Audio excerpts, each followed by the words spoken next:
Hay muchas representaciones y escritos que muestran a dos de los personajes más conocidos de la historia con cuernos. ¿Podemos pensar que realmente tuvieron cuernos físicos? ¿O solo se trataba de un distintivo para que todo el mundo supiera que rendían culto a un dios con cuernos?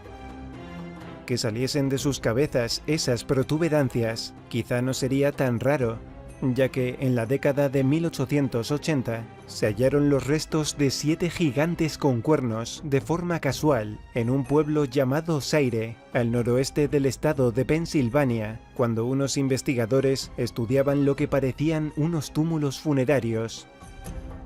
Según contaron los periódicos de la época, los esqueletos de más de 2 metros poseían 2 cuernos que formaban parte del cráneo. Los restos fueron enviados al Museo de Investigación Americana de Filadelfia, pero por desgracia desaparecieron. No se sabe si se extraviaron o fueron robados. Aunque esta no era la primera vez que se han hallado cráneos con cuernos en Norteamérica. Pero analicemos a uno de nuestros históricos personajes, el gran conquistador Alejandro Magno. Su imagen aparece en numerosas monedas antiguas y es representado con cuernos. También en el Corán se hace referencia a Alejandro Magno como el hombre de los 2 cuernos. Su deidificación como conquistador le llevó a que el oráculo de Delfos lo declarara hijo de Amón. Se sabe que rendía culto al dios Amón, representado normalmente con cuernos de carnero. Amón era una de las divinidades más importantes del panteón egipcio. Era el dios supremo de Tebas, conocido también como el rey de los dioses. Alcanzó gran importancia bajo la 12ª dinastía, entre el 2000 y 1800 a.C.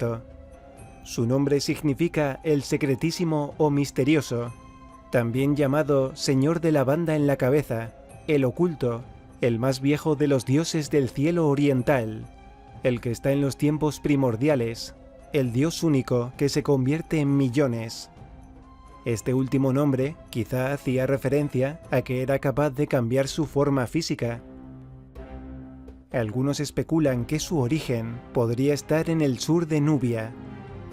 También se cree que el culto a Amón fue llevado a Tebas por Amenemhat I, identificándose y usurpando los atributos y funciones del dios Min y de Ra.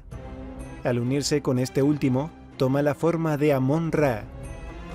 A partir del Imperio Nuevo, se transforma en el dios dinástico, aumentando enormemente su culto. Los padres de Alejandro Magno, Filipo y la hermosa Olimpia, habían tenido un extraño sueño de tipo profético antes de su nacimiento. Al consultar al oráculo de Delfos, la respuesta que supuestamente le dio la sacerdotisa fue que ofreciera sacrificios al dios Amón y que lo venerara por encima de todos los dioses. Al padre de Alejandro le quitaron la vida en el año 336 a.C., cuando su hijo apenas tenía 20 años. Alejandro deseaba saber si estaba destinado o no a gobernar el mundo. Por eso fue a consultar al oráculo de Amón, en el oasis de Shiva. Amón, el dios carnero, fue el oráculo más famoso en la antigüedad, alcanzando un gran renombre en Egipto. Entre los romanos, Júpiter Amón era el que inspiraba el oráculo, manifestándose a través de sus sacerdotes, que hacían de médiums. Parecía que aquel ser los poseía. Según el historiador griego Plutarco, Alejandro se llevó el secreto a la tumba sobre lo que le dijo el oráculo. Murió en el año 323 a.C., a la edad de 33 años. ¿Pero realmente era el hijo de Amón como decían? El académico inglés Anthony Everett opina en su detallada monografía de Alejandro Magno que era muy normal que los altos dignatarios llamaran hijo de Amón a los sucesivos faraones, y Alejandro ya había sido considerado como tal en Egipto, después de conquistar ese país. Curiosamente, Everett sugiere que probablemente Alejandro podría haber estado involucrado en la muerte de su padre. Incluso sugirió en más de una ocasión que podía no haber sido hijo suyo. Otra figura de renombre a la que se ha representado con cuernos ha sido Moisés, importante personaje bíblico, liberador del pueblo hebreo de la esclavitud de Egipto. En la iglesia San Pietro in Vincoli de Roma se halla expuesta una escultura de Moisés con cuernos, hecha por el gran artista Miguel Ángel Buonarroti entre los años 1513 y 1515. ¿Por qué lo representó así? Hay quienes afirman que fue debido a una mala traducción por parte de Jerónimo de Estridón, que copió la Biblia del hebreo al latín, identificada como la Biblia Vulgata, encargada por el Papa Dámaso I en el año 382. Cuando Moisés desciende del monte Sinaí, donde estuvo hablando con Dios, según dice la Biblia, en Éxodo 34, 29-30, la piel del rostro se había vuelto radiante. Parece ser que el original hebreo, el verbo irradiar, emitir rayos, tiene la misma raíz que cuernos. Es muy difícil saber qué ponía en el texto original de la Biblia, pero si la traducción fue realizada poco después del año 382 y la obra de Miguel Ángel es del 1515, ¿cómo es posible que en 1477 años nadie se diera cuenta del error? Algo bastante extraño. Pero veamos otras teorías bastante controvertidas, pero no por eso menos importantes. Según Albert Schlossman, matemático y gran investigador de Egipto, el capítulo 17 del Libro de los Muertos recoge la teología original de donde han derivado todas las religiones. Una teología sorprendente porque es absolutamente monoteísta e idéntica al Dios de Abraham y de Moisés.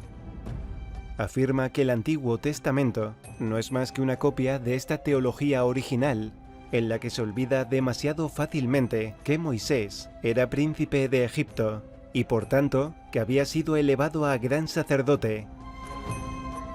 Si esto es cierto, tiene sentido que lo llamaran hijo de Amón, al denominar de esta forma a todos los faraones, según la teoría de Everett.